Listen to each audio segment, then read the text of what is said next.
Just a quick announcement before we get to move on the lightning talks. So, as I hope you all know, we will do this lightning talks discussion now, and then we'll move on to the next room where you will have your poster that will be loaded and preloaded. So if you do not know your board number, you will have to go around to find it. If you have received the email that I sent on the Sunday and you looked at your board number, then you will see there's a number next to the screens, and it will be easy to find. But it's not so many screens, I'm sure you will be fine. What I will ask all the speakers for the lightning talk is the great conference team here on the left will help us with the order. We will go in the order of what was in the schedule, and they will help you to find when you're talking and so on. So if all the speakers from the first hours, if you could go see my colleague on the left side, that would be excellent. And then what we ask you is to be mindful of the time so that we can go through in 1 hour. And so get one minute for each of you that is scheduled. And our colleague will show your slide behind, and you can see your slide on the screen here. So if there's any question at the end, I will be around here, and we will be able to discuss and address questions. And I think we can start with the first one. Thank you.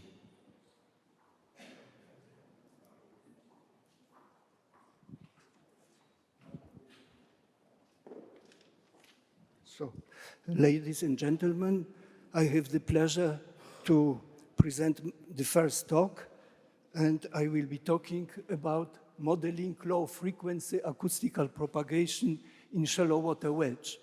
There is a well-known thing that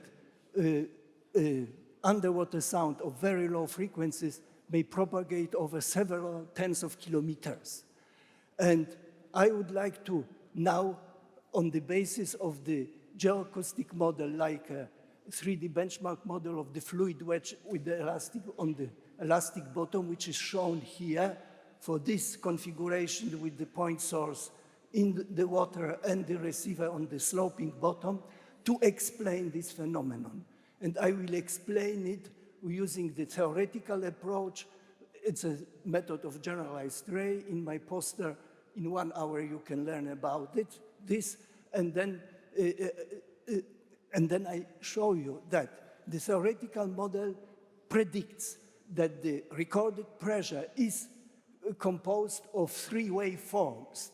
The source signal, multi-regular reflected waves, critical waves, which they should come, and the shorter waves. So there are 3 waveforms. The model also accounts for the attenuation, and the results are shown here for 2 pulses. On the left-hand side, this is the pulse with a center frequency of only 3 Hertz. And on the right-hand side, this is the pulse with the center frequency of 33 Hertz. Yes, 36 Hertz. And you see these 3 waveforms, refracted 61 dB, regularly reflected 51. It's finished. Yes. And then, yes, thank you. Sorry. you should say. Yes.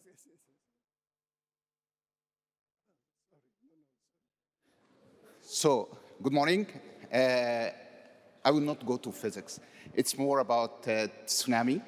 I would be happy to receive you if you are interested to know a little bit about tsunami deposits, about history.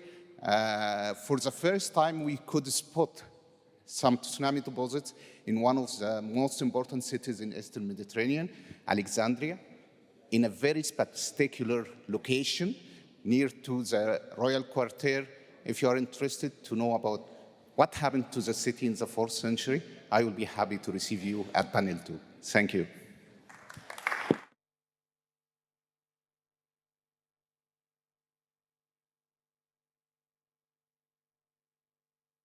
So good morning, everybody. My name is Ingo Grevemeyer. I'm a marine seismologist, and what I will do here is I will use seismic stations out of the Mediterranean, which we deploy to look for earthquakes to characterize the ambient noise level in the Mediterranean Sea.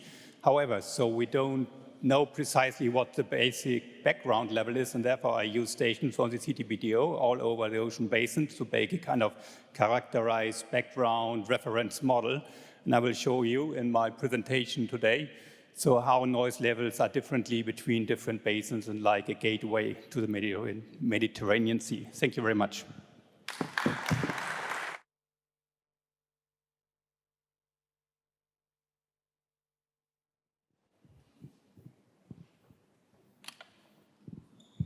Hi, I'm Siobhan Nicholson.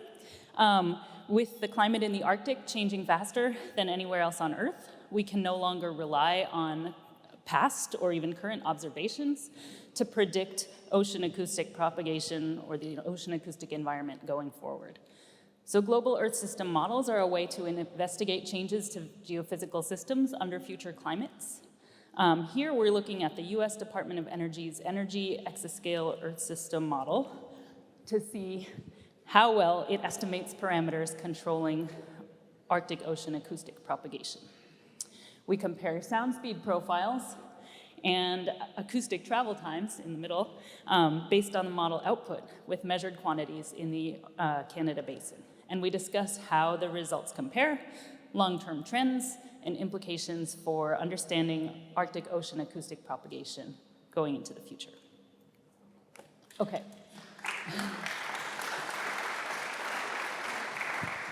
I have another one.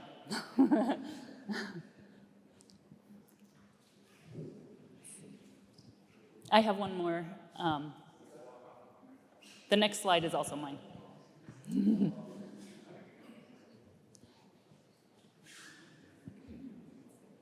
Oh, is there? Okay, great, thank you. Okay, switching gears to seismic noise on the seafloor. High ambient noise levels on the seafloor have been a barrier to using seafloor seismic stations to complement land-based networks for monitoring. The seafloor moves in response to a range of environmental forcings at different frequencies. So here we focus on the frequency band around 1 hertz, which is important for detection of seismic body waves. So at this frequency level, the dominant noise source is ocean waves overhead. And so we find that in addition to the strength of the local wave field, the response of seismic instruments on the seafloor varies by site. In this study, in an effort to determine the major site factors controlling response and to help identify promising seafloor sites for seismic monitoring, we begin to map out the patterns of seismic response to sea surface waves across the global ocean.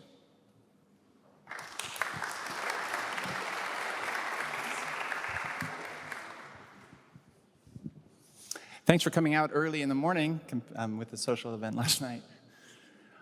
That's not my talk. Did I jump on? I'm sorry, I spent all day thinking I followed Stephen. Thank you very much. Hello, everybody. And my name is Juan Domingo Gonzalez, and I'm going to present my e-poster. Well, it's about the boundary element method. The boundary element method can solve propagation problems in 3D homogeneous media, but it is expensive in computational resources when long ranges are desired. To cut down on the computational cost, a matching scheme is considered. The propagation problem is solved in successive range steps. The complete theoretical formulations and a first numerical test are presented. And results are encouraging, although certain errors demand further research. Oh, okay, thank you very much.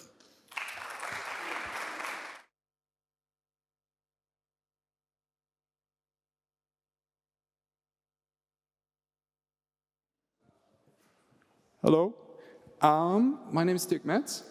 Last year, our colleagues from the IDC came across a bunch of rather oddly shaped signals that stem from a region that is known as the South Sandwich Arc in the southern Atlantic Ocean. We believe that the sequence of arrivals that you see here stem from a submarine volcanic eruption there. And if that holds up, it would be the first observation of a submarine volcanic eruption in that region in more than 50 years. Thank you.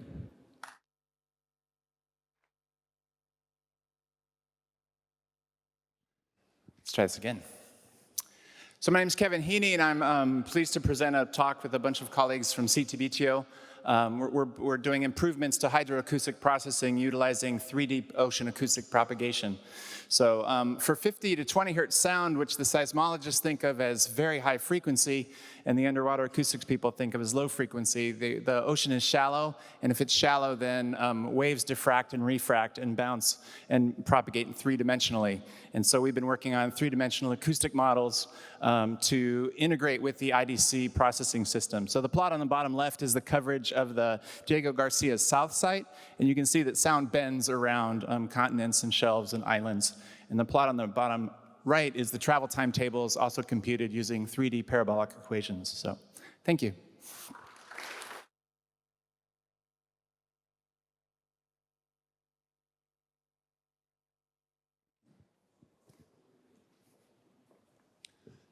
So, good morning, everybody. We are going to present some of our works which we have performed by looking at infrasound from wind turbines. Well, renewable energy, of course, is quite lovely. However, it might introduce some problems in detection capability to infrasound stations. And we carried out some field campaigns and trying from this data to provide some recommendations for minimum distances between an IMS infrasound array and the erection of wind turbines in the vicinity.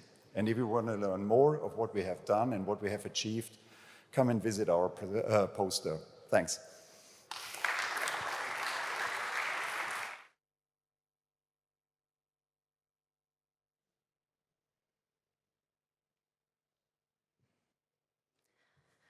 Good morning, everybody. I am not Ronald Lebras. I am talking on his behalf. We spent some time analyzing signals originating from Hunga Tonga volcano eruption. Ronan has come across an interesting publication which described signals which originated from another large volcanic eruption, Krakatau. So it was interesting to compare travel times, which we recorded at the IMS and non-IMS stations, and stations which were in the network when Krakatau erupted. If you want to have some insight into the study, please come and see poster 18. Thank you so much.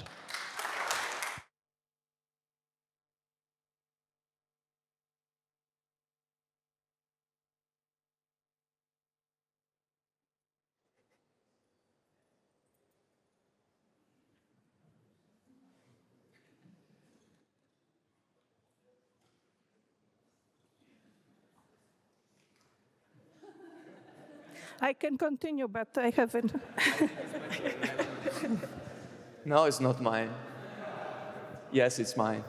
Sorry, I don't have this slide, but good morning, everybody. I'm Giacomo Belli from the University of Florence, and today I'll present a study, integrated analysis of small fireball events recorded both with all-sky cameras and an infrasonic array. And based on optical data, the events are characterized in terms of physical parameters and trajectory. And then we analyze the infrasound signal with array processing technique and ray tracing to locate the source. And then we compare the infrasonic amplitude reconstructed at the source with the physical parameters of the meteoroid. And results show that we have a good agreement between the infrasonic reconstruction of the localization of the source and the optical trajectories, while we got no clear relation between the source parameters and the infrasonic amplitude, suggesting that more research is still needed. And if you want to see more, come to see my poster, and thank you.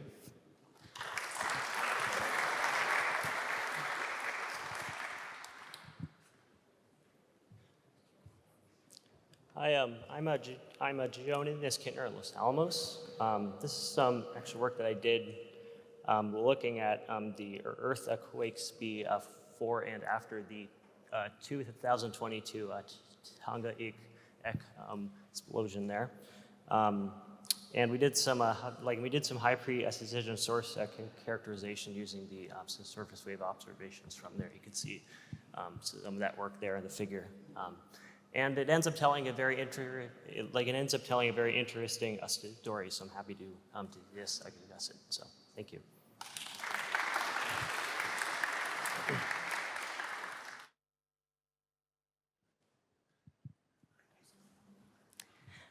Good morning again. Now I am representing analysts, so it's our work. Normally, when we do routine analysis, we sometimes see T phases which were recorded at other than hydroacoustic network.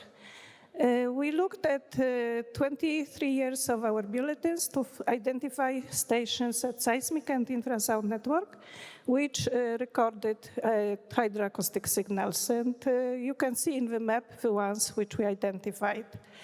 You can also see an example of a T phase which was recorded at an infrasound station. Not everybody would expect this to happen. So if you want to see more how this study can contribute to identifying hydroacoustic signals, also to maybe tune a bit our T phase stations, please come and see poster number 21. Thank you so much.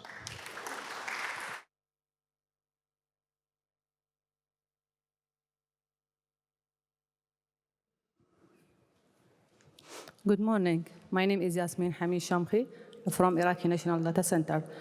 In this study, we analyzed the eruptions of Honga Tonga at Mauna Loa by using IMS data and IDC products. It is my pleasure to invite you to visit my e-poster during this day. Thank you very much.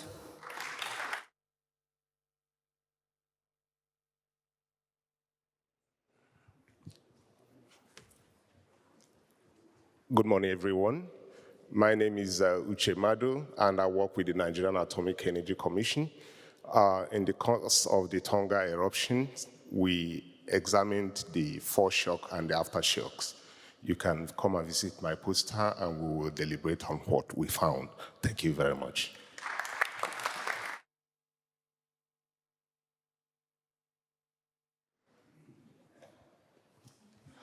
Good morning, ladies and gentlemen. My name is Thawatchai Iti Puntanakot. I'm working as the manager of the Thai NDC in Bangkok. This study, we try to find why the radioactivity of lead-212 in collect at the RN65 near Bangkok is very high compared to the neighboring station in Malaysia and Philippines. So, and we also know that the monsoon and the season have very high impact for the high level of PM2.5 in Thailand in exact period of the year. So this study we try to bring, the data of the radioactivity of lead-212 and barium-7 report in RRR. To analyze with the monsoon and season data in Thailand, and we find some reason why the radioactivity of lead-212 in Thailand is very high. Thank you very much.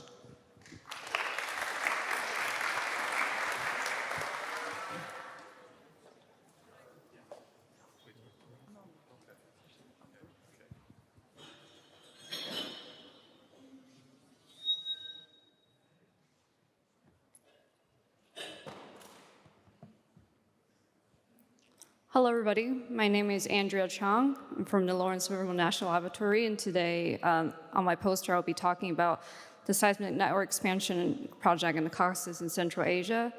So this is a multi-year project to expand national seismic networks in the region, and we are working with monitoring centers in 6 countries to improve regional seismic coverage and through equipment upgrades and modern installation practices. If you'd like to know more about the project, please come to my poster in about an hour. Thanks.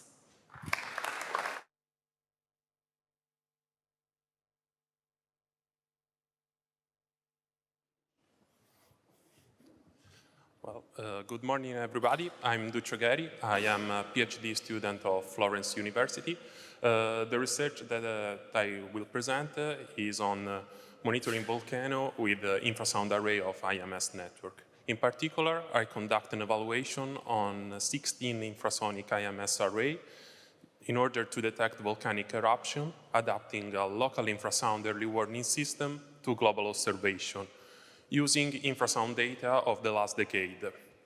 The notification provided by the algorithm are then compared with bulletin reports of global volcanism program in order to obtain the reliability of the algorithm and the rate of false alerts.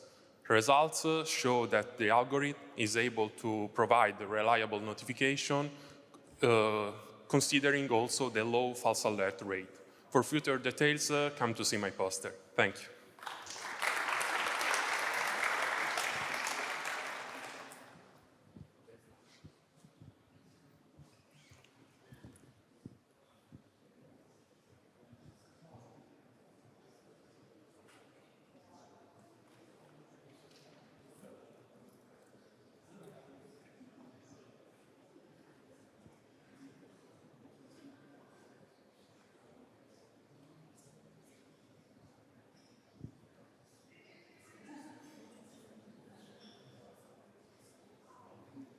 Yes. Good morning, everyone.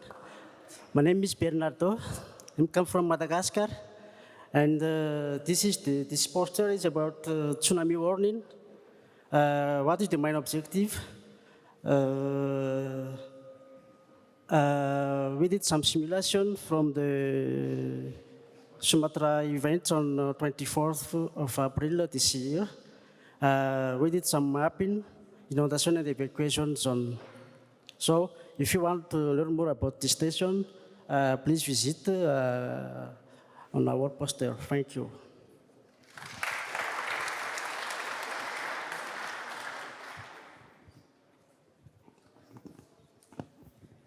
Okay, hi again. I'm still Giacomo from the University of Florence. And now it's not mine again, but okay. I'll present a study on the infrasonic analysis of the break-off event of an aging glacier at Mount Tiger in Switzerland.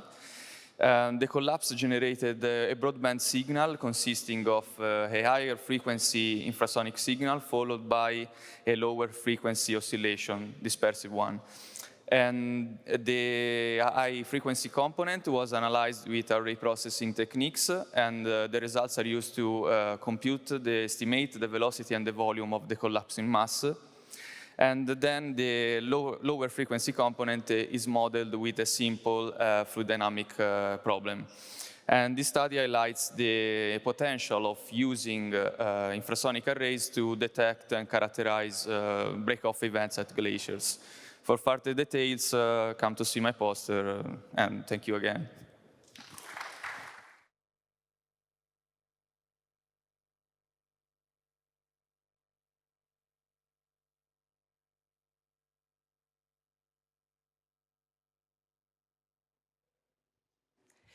Good morning, everyone. My name is Jolanta Kuśmierczyk-Michulec, and on behalf of my co-authors, I would like to encourage you to see our poster where we share the knowledge, what is possible to do with IMS data and how to get access to IMS data. So it's about VDEC, which stands for Virtual Data Exploitation Center. In our poster, we also include short animations and provide a link to previous briefings related to SnT, where participants and users who have a VDEC account share their experience, what they did with the IMS data. So thank you, and I encourage you to see our poster.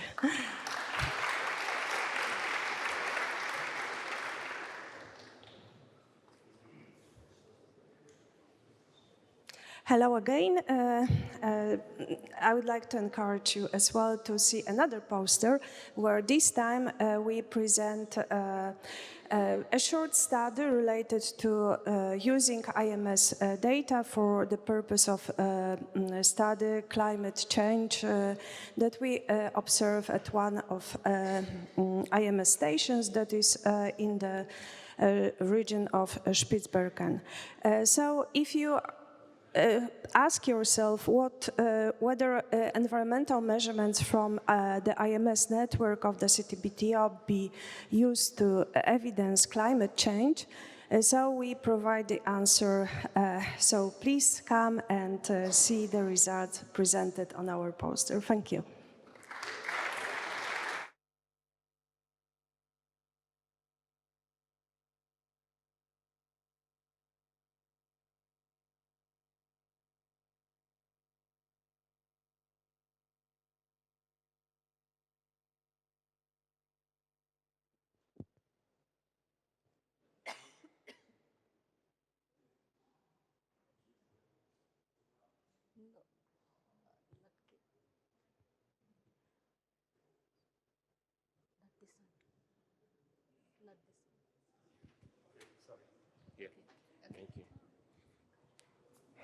Thank you. Once again, my name is Madhu, and we carried a study on the interconnection between the CTBT and the MPT. The CTBT deals with ban of tests, while the MPT deals with prevention of the science. So we looked at the two treaties and we saw the interconnection between them, and we exposed it in our poster presentation. You can join us and then we discuss about it. Thank you very much.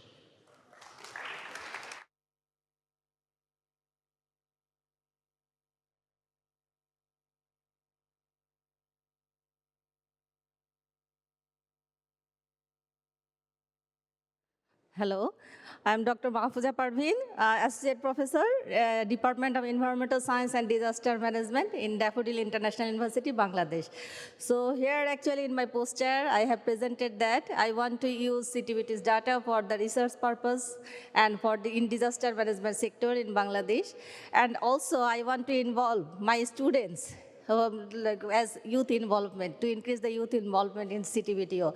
So this is very like a beginner's poster presentation for Bangladesh. So please visit my poster presentation. Thank you. Hello, good morning. My name is Pedro Paulino. I'm from Dominican Republic.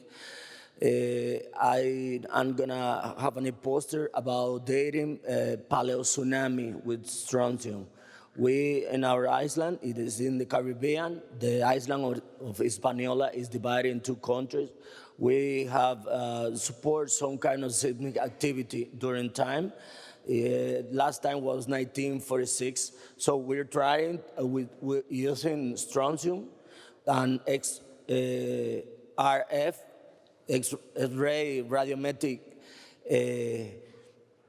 to date drawouts and date tsunamis. So we will be able to have some kind of emergency plans, how in the time the climate has changed. I'll be on 62. If anybody or you is interested of it, I would love to talk more of it. Thank you very much. Have a nice day.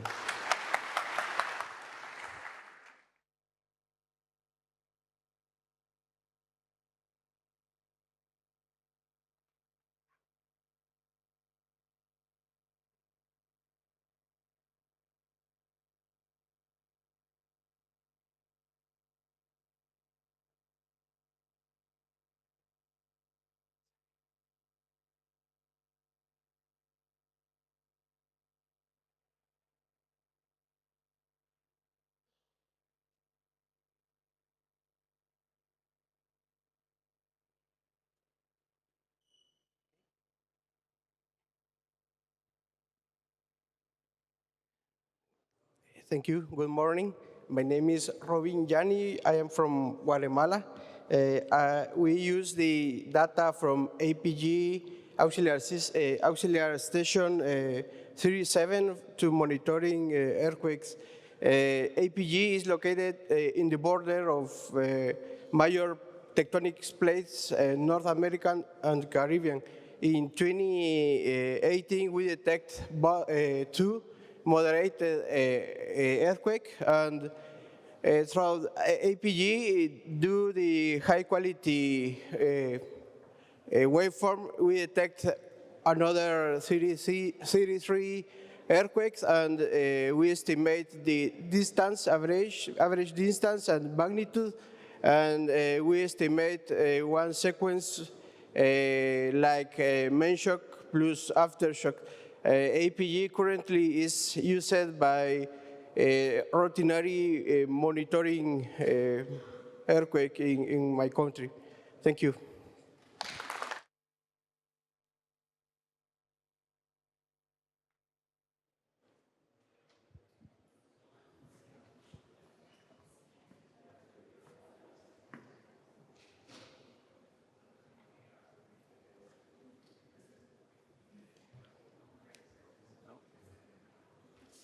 Okay, until they find the right slide. Okay, they found it. I'm Shachar, I'm from the KNMI in the Netherlands, and I'm working on the seismic characterization of the next Einstein telescope site. If you're interested about the Einstein telescope or about vibrations in the subsurface at 300 meters depth from wind turbines, come by the poster and we can have a discussion about gravitational waves, about vibrations from wind turbines. Thank you.